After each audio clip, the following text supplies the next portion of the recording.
Guys, sorry about not uploading last week. I kind of came down with a nasty cold and took some time off work, and it's that time of year where I literally can't afford to take time off work, so I had to recuperate days.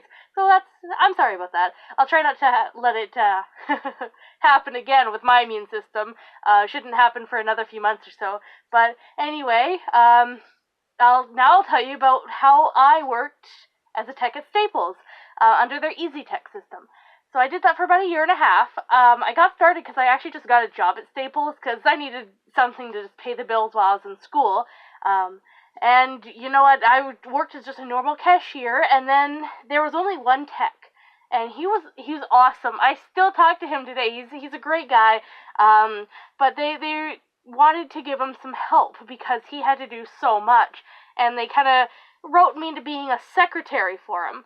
You know, checking in the computers, and I gotta be totally honest, like, all of my knowledge about computers is 100% secondhand. I have a lot of close family and friends who are very computer literate. Like, I'm really good with software. You know, I was back in the Neopets days coding, people's pet pages and stuff. So software and coding I can do great, but the hardware about it, not a chance, man. All of my computers are custom made, but I didn't build them.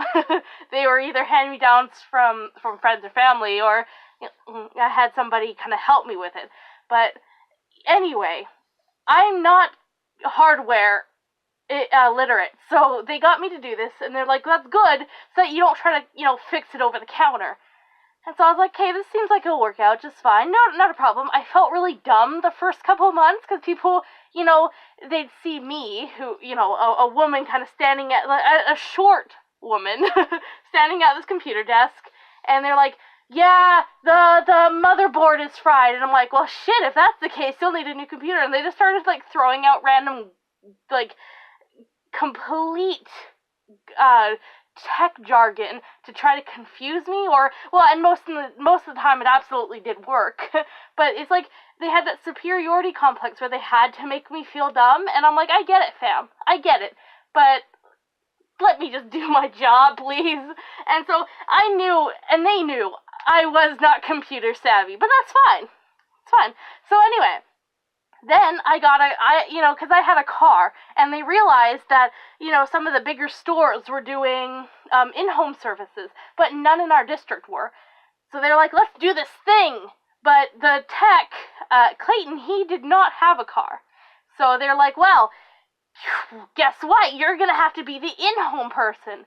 I'm like, what? What do you mean? I don't know anything about computers. How am I going to fix things? So they kicked him out, and let me just tell you, he is fully trained.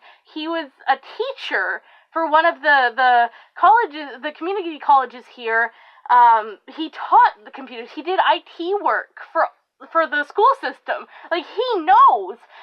I don't at all, but because I drove, they're like, guess what? We're kicking him out and putting him out as a salesperson, and you're going into the room, and you're fixing shit. I'm like, I mean, I guess. So I floundered my way through. I would be in that room, and don't get me wrong, actually being in that room was pretty great, because when I had nothing to do, and you got to listen to your own music, so I put on, a bunch of the Electro Swing playlists, the Animal Crossing soundtrack. I listened to whatever I wanted. ABBA, there was, a whole week there where it was just ABBA. But, and, I could play Solitaire and Neopets on my downtime, because, well, I had the keys to wipe the history, right? From the records, not just going from the browser. So anyway, that was that, and I floundered my way through it, and I have another video up about my first kind of in-home experience, but it's to this day, and this is now a year later after I left, that I still have people, old people, coming up to me and saying, you're the computer girl from Staples, you need to come to my house and fix my shit. And I'm like, no, I was never qualified to do this in the first place. Although I will say, there was one time I felt so validated with my life. So this guy comes in, and all of our customers they were either super elderly or super fucking rich, because in our town, it's kind of a younger entrepreneur population, which kind of sucks, to be honest, but they're so fucking rich. And, this one dude was like, yeah, I've had Telus in, I've had Shaw in, I've had the Best Buy Geek Squad in, and nobody can fix it. So you are my last hope. And I'm like, oh no, no. If people who are trained and qualified to do this can't do it, I certainly can't. So it took me 2 hours to fix this guy's computer and printer, but I did it. It should be known that I did it. And he was so grateful and so thankful, and he, like, put all these reviews about how great and qualified I was, and I'm like, no, I don't know what I did. I spent 2 hours Googling and dicking around and pulling all the possible cords. I don't know what I did. And so, when you take your computer to a place by Staples, like the Easy Tech, even the Geek Squad, I don't know 100% if they have to be, like, A+ certified, or if they're just, like, the Best Buy trained, which I have a feeling that's the case, but just don't do it, unless it's something really stupid, because then it's a lot cheaper, but if it actually needs, like, proper work, don't. We're not qualified. They put whoever can drive. Like, seriously, their entire motivation for having me on there was because I had a car. So, it was, you know what, the tips were sometimes really great, but it wasn't really worth the hassle of dealing with a lot of these elderly people.